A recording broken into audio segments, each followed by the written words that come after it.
Hi friends, केमती अच्छंती आपण माने। आशा करुच्ची भगवान को असीम करुणारू आपण माने समस्ते सपरिवारे भलरे थिबे। आपण माने जानती ये दुनिया रे अधिकांश लोक बर्बाद कहीं होती। बर्बाद होती केवल तांकर भूल डिसीजन पाई। से माने एमिति किछि डिसीजन नहीं थांती जो डिसीजन तांकर जीवन को संपूर्ण रूपे बर्बाद कर दे थाए। ये दुनिया रे किछि लोक असफल कहीं जानिचंती। आइदर से माने डिसीजन नहीं पार नांती बा से माने जो निष्पत्ति नहीं चंती से निष्पत्ति भूल अटे। जीवन में सफलता चाहूँचंती, आगो को बढ़िबा को चाहूँचंती, ताहले निश्चित भाव में आपण डिसीजन नबा शिखंतु। जदि डिसीजन नबा शिखी गले ताहले परिस्थिति जहाँ होना कहीं आप निश्चित भाव में आग को बढ़े और आपण ही विजयी हेबे। चलतु जानिबा डिसीजन नबार कला किपरि भाव में आपण उपयुक्त भाव सठिक डिसीजन नहीं पारिबे एवं जीवन रास्ता रे आपण आग को बढ़ी पारिबे। गोटे सुंदर कहानी कहूँ। ये कहानी सरला बेलू आप निश्चित भाव में डिसीजन नबा शिखि सारी आउ डिसीजन नबा को केबे पछेबे नहीं बा भूल डिसीजन केबे भी नेबे नहीं। चार जण सांग थिले। ये माने बसी निष्पत्ति नेले जे आमे बाहर एक सहर को जिबा, सेठा जाई व्यापार वाणिज्य करिबा, तापरे सेठी जा अर्थ उपार्जन करिबा, फेरी आसी गाँव रे हमर बिजनेस आरंभ करिबा। या भाभी चार जण सांग बाहर सहर को जाइछंती। व्यापार वाणिज्य खूब भल ढंग से किछि वर्ष बीतीगला परे से माने अनुभव करचंती सेमानक पाखु केबे जो अर्थ आसीछि से अर्थ रे एबे गाँव जाई बिजनेस स्टार्ट करि हबो। एनु चार जण सांग निष्पत्ति नै चंती एबे आमे गाँ को फेरी जिबा। या चिंता करी चारि सांग गाँ को आसुचंती। जेतबेले गाँ को आसुचंती ए चारि सांग बाटरे कथा हिचंती जे आमे चारि जण का पाखरे अलगा अलगा टंका अच्छी। जड़े आसिले आराम से टंका को चोरी कर नहीं जापर। तेणु आम चार जन जहाँ कौन करवा उचित, ये टंका को चल एकाठी करदे। ये टंकार सुरक्षार दायित्व आम चार जनकर। जड़े चाहिए भी ये टंका आम छड़े नहीं पार नहीं, कारण आम चार जन जाक से टंकार सुरक्षा दायित्व रहा। यह भी गोटे गंडीर समस्त टंका को एकाठी कर कंडीशन होती गाँ को गलापर जेझा पैसा जेझा बांटी नवा। रास्ता चली से तो गाड़ी मोटर सुविधा नहीं, पादरे चल चल जाऊँच। रास्ता रे जाऊ जाऊ गोटे जंगल पड़ी। ए जंगल रास्ते तो जाऊँच। ठीक यही समय संज नई आसी अंधार हो जाए। चारि सांग मने मने भावुंट करवा कौन।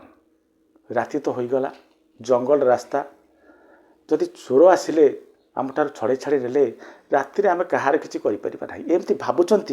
से देखिले गोटे चाल घर। मने मने भाविले एमान सब कथबार्ता हेले जे ए घर जार होता ना कहीं आम टे साहाय्य मागिबा, रात्रि तांकरी घरे जापन करवा, सकाळ हेले आम रास्ता रे आम चली जावा। एमती भावी से माने कौन कले से घर कबाट को बाड़ेले। जेतबेले कबाट को बाड़ैछंती घर माउसी वयस्क माउसी जने से बाहर को आछंती। बुढ़ी मनीष कबाट खोली देइछंती एवं कहछंती बापा कौन है कि ये माने कहछंती माउसी आम विदेश जाइथिलु व्यापार वाणिज्य करने। व्यापार वाणिज्य करी ढेर सारा अर्थ उपार्जन कर आज गाँ को फेरुलु। राति जंगल भितर दे गाँ को जावा संभव नुह। तेणु माउसी आमको टिके आपण घरे रहिबाकू अनुमति दिंतु। ये माउसी कहते रहिबार किसी असुविधा नहीं, मोर गोटे बखरा घर, आमे समस्ते मिलमिशि शोई पड़िबा। या परे पिला माने चिंता करछन्ते, युवक माने चिंता करछन्ती माउसी बुढ़ी मଣିଷ ताको हैरान कहीं करवा, आमे ताको घर बारंडार शोई पड़िबा, माउसी घरे शुणु।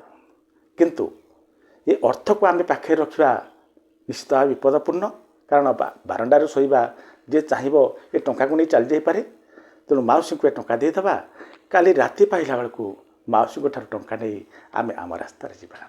यह भी से ये बुढ़ी माउसी कहते माउसी ये टंका को आप रखु, आम उपार्जित धन सब ये आम काली तो जीवु चार जन एकाठी थिबा समय रे आपण टंका आमको जीवे देबे, आम सांगे नहीं आम घर को जीवु।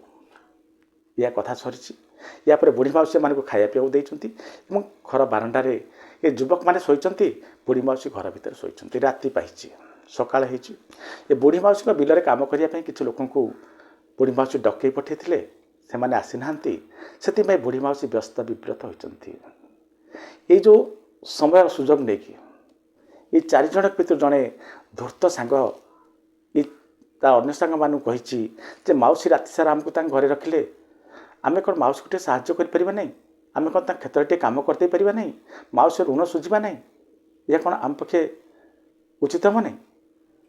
ତାପରେ ଡିସିସନ୍ ହେଇଛି ଯେ ଆମେ ଚାରିଜଣ ଯାକ ଯାଇ ମାଉସୀ ବିଲରେ କାମ କରିବା, ମାଉସୀକୁ ସାହାଯ୍ୟ କରିବା। ସାହାଯ୍ୟ କରିସାରିଲା ପରେ ଆମ ବାଟରେ ଆମେ ଚାଲିଯିବା। ଏହା ଭାବି ଚାରିଜଣ ଯାକ ଯାଇଛନ୍ତି ମାଉସୀଙ୍କ କ୍ଷେତକୁ କାମ କରିବାକୁ। ଯେତେବେଳେ କାମ ଚାଲିଛି, ଖରା ଜୋର, ଏହି ସମୟରେ ଧୂର୍ତ୍ତ ସାଙ୍ଗ ଜଣକ ହଠାତ୍ କହିଛି ଯେ ମୋତେ ବହୁତ ଶୋଷ ହେଉଛି। ଏମାନଙ୍କୁ ବି ଅନ୍ୟ 3 ଜଣଙ୍କୁ ବି ଶୋଷ ହେଉଥାଏ। ଏମାନେ କହିଲେ ଠିକ୍ ଅଛି, ତୁମେ ଯଦି ପାଣି ପିଇବାକୁ ଯିବ, କେଉଁଠିକି ଯିବ ନା ମାଉସୀ ଘରକୁ ଯିବି। ଯଦି ମାଉସୀ ଘରକୁ ଯିବ ତାହେଲେ ଆମ ପାଇଁ ମଧ୍ୟ ଟିକେ ପାଣି ନେଇ ଆସିବ, ଆମକୁ ବି ଶୋଷ ହେଉଛି। ଏ ଯୁବକ ଜଣକ, ଧୂର୍ତ୍ତ ଯୁବକ ଜଣକ ଯାଇଛି, ମାଉସୀ କହିଛି ମାଉସୀ ମୋ ସାଙ୍ଗମାନେ କହିଛନ୍ତି ଆପଣ ଯେଉଁ ଅର୍ଥ ରଖିଥିଲେ ସେ ଅର୍ଥ ମୋତେ ଦେଇଦିଅନ୍ତୁ, ମୁଁ ତାକୁ ନେଇକି ଆମେ 4 ଜଣ ଯାକ ବାହାରିଯିବୁ ଗାଁକୁ।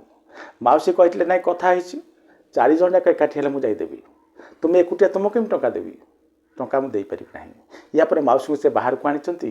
ଏ ପିଲାମାନେ ଭାବିଛନ୍ତି ବୋଧେ ପାଣି ନ ଆଣି ଏତେ ଡେରି କାହିଁ କରୁଛି। ଏ ପିଲାମାନେ କହିଛନ୍ତି, ଜୋର ଚିତ୍କାର କରିଛନ୍ତି ଜଲ୍ଦି ନେଇକି ଆ। ଏହା ଶୁଣିଲା ପରେ ମାଉସୀ ଭାବିଛନ୍ତି ବୋଧେ ଏ ପିଲାମାନେ କହୁଛନ୍ତି ଯେ ଏ ଟଙ୍କା ହାତକୁ ଦେବାକୁ ଏବଂ ଜଲ୍ଦି ଚାଲିଯିବାକୁ। ଏହା ଭାବି ନିର୍ଦ୍ୱନ୍ଦରେ ସେ ଟଙ୍କାକୁ ଏ ଯୁବକକୁ ଧରେଇ ଦେଇଛନ୍ତି ମାଉସୀ ଜଣକ। ଏ ଯୁବକ ଜଣକ ଟଙ୍କା ପାଇଲା ପରେ ଫେରାର ହେଇଯାଇଛି। ତାପରେ ଏ 3 ଜଣ ଯୁବକ ଯେତେବେଳେ କ୍ଷେତରେ କାମ ସାରି ଆସିଛନ୍ତି, ମାଉସୀକୁ ପଚାରିଛନ୍ତି, ମାଉସୀ ଆମକୁ ଆମ ଅର୍ଥ ଦିଅ, ଆମେ ଘରକୁ ଯିବୁ। ମାଉସୀ କହୁଛି, ବାପା ସେ ଆର ପିଲା ଜଣକ ଆସିଥିଲା ପା, ଟଙ୍କା ନେଇ ଚାଲିଯାଇଛି। ଏ ପିଲାମାନଙ୍କ ମୁଣ୍ଡରେ ଚଡ଼କ ପଡ଼ିଛି ଯେ ଆମେ କଥା ହେଇଥିଲୁ 4 ଜଣ ଏକାଠି ନ ହେଲେ ପଇସା ଦେବେ ନାହିଁ ବୋଲି, ଅର୍ଥ ଦେବେ ନାହିଁ ବୋଲି, ଆପଣ ଜଣକୁ ଟଙ୍କା କେମିତି ଦେଇଦେଲେ? ଆପଣ ବହୁତ ଭୁଲ କରିଛନ୍ତି। ମାଉସୀକୁ ଇଆଡ଼ୁ ସିଆଡ଼ୁ କହିଛନ୍ତି, ବୁଢ଼ୀ ମାଉସୀକୁ, ଏବଂ ସେମାନେ କହିଛନ୍ତି ଯେ ଆମେ ତୁମର କିଛି କଥା ଶୁଣିବାକୁ ଚାହୁଁନାହୁଁ। ଆମେ ତୁମ ଘରେ ରହିଲୁ, ତୁମେ ସାହାଯ୍ୟ କଲ, ଠିକ୍ ଅଛି, କିନ୍ତୁ ତୁମ କାରଣରୁ ଆମର ଟଙ୍କା ଚୋରି ହେଇଗଲା, ଆମେ ଯାଉଛୁ ରଜାଙ୍କ ପାଖରେ ଫେରାତ ହେବୁ। ଏହା କହିଛନ୍ତି। ଏ ଯୁବକମାନେ ଯାଇ ରଜାଙ୍କ ପାଖରେ ପହଞ୍ଚିଛନ୍ତି। ରଜାଙ୍କ ପାଖରେ ସମସ୍ତ ଘଟଣା କହିଛନ୍ତି। ରଜା ସାଙ୍ଗେ ସାଙ୍ଗେ ତାଙ୍କର ସେନାପତିଙ୍କୁ ପଠାଇଛନ୍ତି। ଏ ବୁଢ଼ୀ ମାଉସୀ ଜଣକୁ ନେଇ କୋର୍ଟରେ ହାଜର କରାଯାଇଛି। ବୁଢ଼ୀ ମାଉସୀ ଜଣକୁ ପଚରାଯାଇଛି ଯେ ତୁମେ ଏମିତି କାହିଁକି କଲ? ସେମାନେ ତ କହିଲେ 4 ଜଣ ଏକାଠି ଦେବା ପାଇଁ, ତୁମେ ଏକୁଟିଆ କାହିଁକି ଦେଲ? ବୁଢ଼ୀ ମାଉସୀ କିଛି କହିବା ପୂର୍ବରୁ ରଜା କିଛି ଶୁଣିବା ଅବସ୍ଥାରେ ନଥିଲେ। ରଜା ସାଙ୍ଗେ ସାଙ୍ଗେ ଡିସିସନ୍ ଶୁଣାଇଦେଲେ, ଯେହେତୁ ତୁମେ ତୁମ କଥା ରଖିନାହଁ, ଏମାନେ କହିଥିଲେ 4 ଜଣ ଥିଲାବେଳେ ଟଙ୍କା ଦେବାକୁ, ତୁମେ ଜଣକୁ ଟଙ୍କା ଦେଇଛ, ସେ ଟଙ୍କାର ଭରଣା କରିବାର ଉତ୍ତରଦାୟିତ୍ୱ ହେଉଛି ତୁମର। ଯାହା ହେଇଯାଉ ନା କାହିଁକି, ତୁମକୁ ସେ ଟଙ୍କା ଦେବାକୁ ପଡ଼ିବ। ବୁଢ଼ୀ ମାଉସୀ ଜଣ କହିଛି, ଆଜ୍ଞା ଦେଖନ୍ତୁ, ମୋ ପରିବାରରେ କେହି ନାହାନ୍ତି, ମୁଁ ଏକୁଟିଆ ମଣିଷ, ଏତେ ଗୁଡ଼ାଏ ଟଙ୍କା ମୁଁ ଆଣିବି କେଉଁଠୁ, ଦେବି କେଉଁଠୁ? ମୋ କଥା ଟିକେ ହଜୁର ବୁଝନ୍ତୁ। ରଜା କିଛି ଶୁଣିବା ଅବସ୍ଥାରେ ନାହାନ୍ତି। ରଜା କହିଛନ୍ତି, ଯଦି ଏହା ନ କରିପାରିବ ତ ମୁଁ 5 ଦିନ ସମୟ ଦେଲି, 5 ଦିନ ପରେ ତୁମର ମୁଣ୍ଡ କାଟ ହେବ। ବୁଢ଼ୀ ମାଉସୀ ଜଣକ କାନ୍ଦି କାନ୍ଦି ବହୁତ ଦୁଃଖରେ ରାସ୍ତାରେ ଆସୁଛନ୍ତି। ଏହି ସମୟରେ ଜଣେ ସାଧୁ ମହାତ୍ମା ଭେଟ ପଡ଼ିଯାଇଛନ୍ତି। ଏ ସାଧୁ ମହାତ୍ମା ଜଣକ ବୁଢ଼ୀ ମାଉସୀର ଏ ଅବସ୍ଥା ଦେଖି ପ୍ରଶ୍ନ କରିଛନ୍ତି, ମାଉସୀ କ'ଣ ହେଲା କି? ବୁଢ଼ୀ ମାଉସୀ ଜଣକ ସାଧୁସନ୍ଥଙ୍କୁ ଦେଖି ସମସ୍ତ ଘଟଣାକ୍ରମ କହିସାରିଛନ୍ତି। ସବୁ ଶୁଣିଲା ପରେ ସାଧୁ ମହାତ୍ମା ଜଣକ କହିଛନ୍ତି, ମୋ ହିସାବ ଅନୁସାରେ ରଜା ଭୁଲ ନିଷ୍ପତ୍ତି ନେଇଛନ୍ତି। ଏ କଥା ବୁଢ଼ୀ ମାଉସୀର ମଧ୍ୟ ହଜମ ହେଇନି, କାରଣ ବୁଢ଼ୀ ମାଉସୀ ସବୁବେଳେ ଜାଣିଛି ରଜା ପ୍ରାୟତଃ ଭୁଲ ଡିସିସନ୍ ନିଅନ୍ତି ନାହିଁ। ସେ ଅଞ୍ଚଳ ସମସ୍ତେ ଜାଣିଛନ୍ତି ରଜା କେବେ ଭୁଲ ଡିସିସନ୍ ନିଅନ୍ତି ନାହିଁ। ବୁଢ଼ୀ ମାଉସୀ କହିଛି, କି କଥା କହୁଛନ୍ତି ଆପଣ? ସେ ହେଉଛନ୍ତି ଆମ ରଜା, ଆମର ଭଗବାନ, ସେ ଭୁଲ ନିଷ୍ପତ୍ତି ନେବେ ଏ କଥା ମୁଁ ବିଶ୍ୱାସ କରିପାରୁନାହିଁ। ଏହାପରେ ସାଧୁ ମହାତ୍ମା କହିଛନ୍ତି, ଗୋଟେ କାମ କର, ତୁମେ ସିଧା ଯାଅ ରଜାଙ୍କୁ କୁହ ଯେ ଆପଣ ଭୁଲ ନିଷ୍ପତ୍ତି ନେଇଛନ୍ତି, ସେ ନିଷ୍ପତ୍ତିର ପୁନର୍ବିଚାର କରନ୍ତୁ, ଯାହା ହେବ ମୁଁ ବୁଝିବି। ବୁଢ଼ୀ ମାଉସୀ ଜଣକ ଘରକୁ ଯାଇଛି, ବହୁତ ଭାବିଛି, ଚିନ୍ତିଛି, ପୁଣି ଚିନ୍ତା କରିଛି, ଅତି ବେଶୀରେ କ'ଣ ହେବ? ରଜା ମୋତେ ମାରିଦେବେ, ମୁଁ ଯଦି କିଛି ନ କହିବି ମରିବି, कहीकि मरबी चेष्टा कर न मरबी कहीं चेष्टा कर नवा उचित या भावी बुढ़ी मौसी जनक जाइए रजा दरबार को समस्ते अच्छा समस्त आखि सामने रजा आखिरे आखि मिसाई बुढ़ी मौसी जन कही राजा साहेब आपण निष्पत्ति भूल अटे। रजा आश्चर्य हो अनेइचंती एते दिन राजशासन भितर कई आखिरे आखि मिसाई एभली कथबार्ता कर नथिला। रजा अनेइचंती बुढ़ी मौसी को तोरे साहस कौठु आसिला। बुढ़ी मौसी कही जड़े साधुसंत कहते आपण निष्पत्ति भूल अटे बोली। यह शुणला रजा कही ठीक अच्छे तो साधु महात्मा को डाक साधु महात्मा जदि प्रमाण करदेव जे मो निष्पत्ति भूल बोली ताहले मु तोते क्षमा करदेवी छाड़देवी। आउ साधु महात्मा जदि मो निष्पत्ति को भूल बोली प्रमाण न कर पारा तारी आगे तोर एवं से साधु महात्मा उभयंकर बेक काटिदेवी। यापर जाइंती रजांकर जो पारिषद गण सीधा धरिकी आनी साधु बाबा को साधु बाबा को ठिया कर देते रजा सामने। रजा प्रणाम करी आपण साधु बाबा हेले एमती केमती साहस है आपणकर कहवाकू जे मोर निष्पत्ति भूल बोली। साधु बाबा कहते प्रकृत में आपण निष्पत्ति भूल अटे। रजा पचार किपरि ना आपण मते कहतु एमाने कथा होते कौन चारि जण एकाठी होला परे ये बुढ़ी मौसी जनक टंका दब क्या से एमाने तीन जन जाई पैसा मागुचंती जड़े पैसा नहीं चली जाई से कथा भूली जातु जेहेतु एमाने तीन जन अच्छा एमान को ये बुढ़ी मौसी जनक पैसा दे पारिबो कि ये तीन जन को कहतु से चतुर्थ नंबर साथी को आनी एठी उपस्थित करांतु तापरे बुढ़ी मौसी दबा टंकार प्रसंग उठिबो। राजा बुझीगले सते तो इड़ को मोर तो ध्यान जाई नथिला। राजा सांगे सांगे बुढ़ी मौसी को मुक्त करदेले एवं यापर साधु महात्मा पाद तले पड़गले बोले साधु महात्मा आपड़ एत सुंदर डिसीजन केमती नहीं पार्टी। तापर साधु महात्मा आरंभ कले राजा साहेब आपण हेले राजा सारा राज्यर घटनाक्रम घटना दुर्घटना सब बुझुंट मन आपणकर हलचल तेणु डिसीजन नबाकू आपण गोटे कष्ट होची। यापर रजा कहते आपण मते डिसीजन किपर नि जाए से विषय किसी कहतु। साधु महात्मा कहते अनेक लोक मत विषय पचार मु क्या उत्तर देना कि कही ना आज महाराज तुमको मुझे कहि कारण तुम्हें हूँ रजा तुम निष्पत्ति उपरे गुड़ाए लोक जीवन निर्भर कर यहाँ साधु बाबा आरंभ कर देखु महाराज डिसीजन केबे भी अन्य को पचारि नेबे नहीं। जदि आपण डिसीजन अन्य को पचारि नेबे अधिकांश समय भूल डिसीजन बा भूल निष्पत्ति नबार संभावना अच्छी कारण जी आपण सहित आग को जीवार नहीं ता इच्छा अनुसार से निष्पत्ति दब निष्पत्ति भूल हो पारे। तेणु सबुबले निष्पत्ति निजे नियंतु कहा परामर्श आग को बढ़ंतु नहीं। हाँ परामर्श नहीं पारे केतबेले जेतेबेले आपण जो कार्य करने को चाहूँगी से कार्य जड़े बादशाह से कार्य उत्तम कार्य करथिबा लोक से कार्य ना करथिबा लोक से कार्य सम्मान अर्जन करथिबा लोक ताठार आपण डिसीजन नेले असुविधा नहीं। परामर्श समय सब मन रखिथे परामर्शदाता श्रीकृष्ण कि परामर्शदाता होउचंती शकुनी। जदि शकुनी परि जड़े परामर्शदाता पाइले ताले जीवन बेकार हो गला। या पर सेकेंड पॉइंट को आसतु जेतबेले मन अशांति थिबो मन भितर हलचल चलुव मन जो स्थिर न से समय आदौ कौन निष्पत्ति नियंतु नहीं। अति खुशी बा अति दुख समय कौन निष्पत्ति नियंतु नहीं से समय निष्पत्ति निश्चित भाव में भूल होता है। चतुर्थ पॉइंट को आसतु क्रोध किंबा मोह कारण निष्पत्ति नियंतु नहीं। क्रोध समय जदि निष्पत्ति ने भूल हम जदि मोह कथा चिंता करी ये मो भाई ये मो बंधु ये मो कुटुंब एम चिंता करी आप डिसीजन ने निश्चित भाव डिसीजन भूल ने। तापर यहाँ पर पॉइंट को आसतु पंचम पॉइंट जदि आपण परिवर्तन को डर था जदि डिसीजन ने किसी गोटे करने को चाहिए आग को बढ़ा को चाहिए तो आपण भीतर निश्चित परिवर्तन आसो। जदि आप परिवर्तन को डरी डिसीजन नौता से डिसीजन निश्चित भूल हम। कहारी क्षति है महाराज केवल डिसीजन नियंतु नहीं।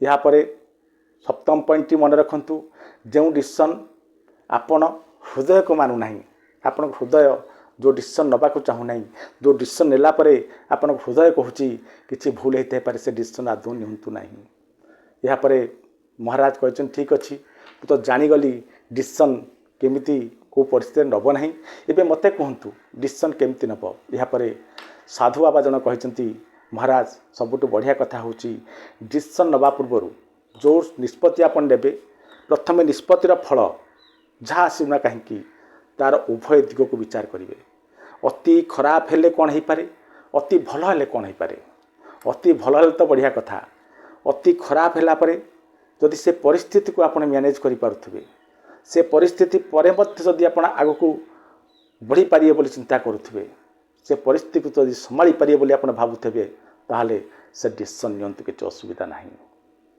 जदि आपण भाबुथिबे जे जदि फेल मारी गली जदि वर्स्ट केस हला मु पूरा बर्बाद हो गली ताल से भल डिसीजन महाराज नियंतु नाही या पर कहते महाराज जेते गुड़िए संभावना अच्छी कौन सी डिसीजन से संभावना को गोटे कागज देखूँ यहाँ पर पॉइंट होपर संभावना गुड़ी को देखला जो गुड़िक आप मन को पाऊना विचार करूँ जो गुड़ा मन को पाऊनी से गुड़ को दूरे दिंतु डिलीट कर दिंतु बाहर कर दिंतु ताकू सियाड़ को जातु नहीं आपण पाखे बंचला कौन सर्टलिस्ट होगला कम लिस्ट है जे कौ गुड़िक कौ डिसीजन आप जीवन में सहायक हम या पर जो डिसीजन गुड़िक सर्टलिस्ट है आप पाखे रहा से डिसीजन गुड़ी को आपड़ कौन करूँ टे समय दिंतु भावतु चिंतु तापर डिसीजन नियंतु यापर सबुठार बड़ कथा 6 पॉइंट जोटा 6 पॉइंट जे जीवन में केवे जो निष्पत्ति आपण आगू थे आगे से निष्पत्ति उपर अविश्वास करूँ ना से निष्पत्ति उपर जदि अविश्वास भाव आप मन में आसला जमितिया निष्पत्ति नहीं था ना कहीं निश्चित भाव में भूल परिगणित हम कारण आपणकर डिसीजन उपर निष्पत्ति ना डिसीजन उपर भरोसा ना या पर पॉइंट है 7 पॉइंट आपण डिसीजन जहाँ तो ना कहीं आपण बारंबार विचार पर जदि डिसीजन करने जहाँ हो जाऊना कहीं से डिसीजन को छाड़तु ना आग को बढ़ंतु जदि डिसीजन आपनकर भूल होती चेष्टा करी विभिन्न सोर्स नॉलेज गेन करी नॉलेज ग्रहण करी ज्ञान ग्रहण करी भूल डिसीजन को ठीक डिसीजन में परिणत करिवार पूर्ण प्रयास करंतु महाराज ये सब काम कले आपण केबे निष्पत्ति नबारे पछकू हटिबे नहीं बा कोनोसी भूल निष्पत्तिर शिकार हेबे नहीं या सुनला परे महाराज गोड़तले पड़ जाइछंती धन्यवाद साधु बाबा आपण को जोगु मु बहुत बड़ शिक्षा अर्जन कली दर्शक बंधु एक कहानी सहित आपण माने मध्य गोटे सुंदर शिक्षा ग्रहण कले किपरि भाव जीवन में डिसीजन नेबे को समय डिसीजन नेबेनी इत्यादि इत्यादि बहुत कथा आपको जदि काम लगाइबे आपण निश्चित भाव जीवन में सफल हेबे एथिरे संदेह नहीं। रहुची नमस्कार।